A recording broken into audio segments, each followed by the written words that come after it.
सभी का एक बार फिर स्वागत है SPN 9 के इस खास कार्यक्रम में और मैं हूं आपके साथ फरहान। मजदूरों को घर भेजने की व्यवस्था कर दी गई है। रेलगाड़ियों द्वारा, ट्रेनों द्वारा, स्पेशल ट्रेनों द्वारा वह अपने घर जा सकेंगे। किसी प्रकार का किराया नहीं देना होगा।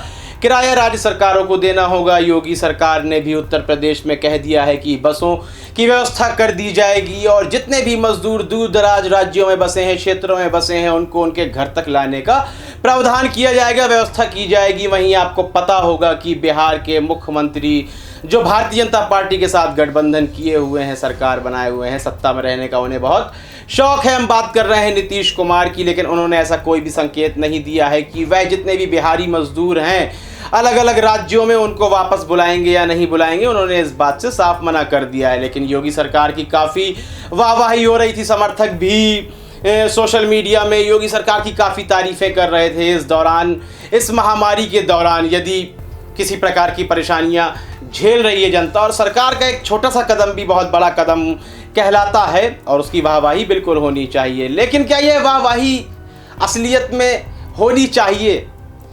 क्या केवल प्रवासियों को दूर दराज इलाकों से उनके घर तक पहुंचा देना ही सरकार की एक महत्वपूर्ण जिम्मेदारी है? क्या आपको यही लगता है? बिल्कुल नहीं। घर तो उन्हें पहुंचना भी है। एक समय गुजर चुका है, एक समय अभी और गुजरने वाला है, जहां आवश्यकता होती है राशन की, खाने पीने की, ज़रूरी चीज़ों की, वह क्या मुहैया हो रही हैं? हम बात कर रहे हैं उत्तर प्रदेश की राजधानी लखनऊ की, छत्तीसगढ़ के, मध्य प्रदेश के और अन्य जगहों के काफ़ी ऐसे मजदूर हैं जो वहीं रहते हैं, वहीं गुजर बसर करते हैं। दिहाड़ी मजदूर ही आप उन्हें कह सकते हैं। उनके पास अब तक राशन नहीं पहुंच पा रहा है। एक लंबा समय बीत गया है, घर में बच्चे भी हैं और ऐसा कोई एक या दो परिवार नहीं है, बल्कि एक लंबी फहरिस्त है ऐसे परिवारों की जिन तक राशन नहीं पहुंच रहा है। यदि राशन की आप बात करें उत्तर प्रदेश ही नहीं, तमाम राज्यों में, तो उसकी व्यवस्था आपने देखी है। कई वीडियो वायरल हुए हैं किस तरह से जो क्वांटिटी थी वही कम थी। जितना राशन मुहैया, वैसे बहुत ज़्यादा राशन मुहैया नहीं कराया जा रहा है। यदि पूरा राशन भी मिल जाता है तब भी वह पूरा नहीं होगा, तब भी वह पूरा नहीं है, संपूर्ण नहीं है। उसमें भी कटौती हो रही थी। लेकिन ऐसे तमाम परिवार हैं जहां तक राशन पहुंच ही नहीं पा रहा है। उनके राशन कार्ड ही नहीं हैं। उनके राशन कार्ड नहीं है, इसका मतलब क्या वह भारतीय नहीं है?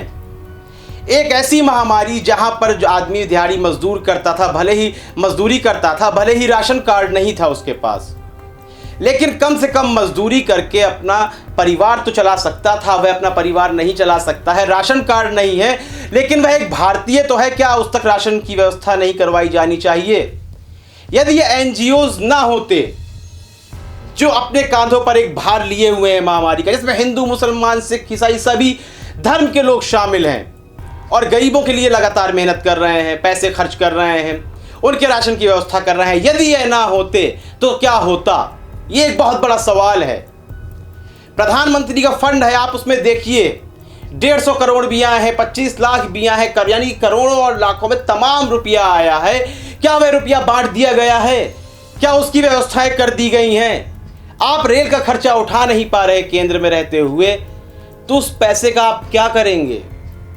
क्या बिहार चुनावों के लिए है वह पैसा? क्या पश्चिम बंगाल के विधानसभा चुनावों के लिए है वह पैसा?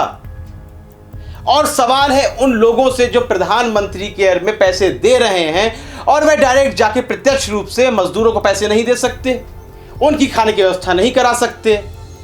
यह बात मैं अपने पास से बिल्कुल नहीं कह रहा हूं। आप सोशल मीडिया में देखिए, तमाम ऐसे वीडियो हैं जहां पर मजदूर भूखे हैं, उन तक खाना नहीं पहुंच पा रहा है।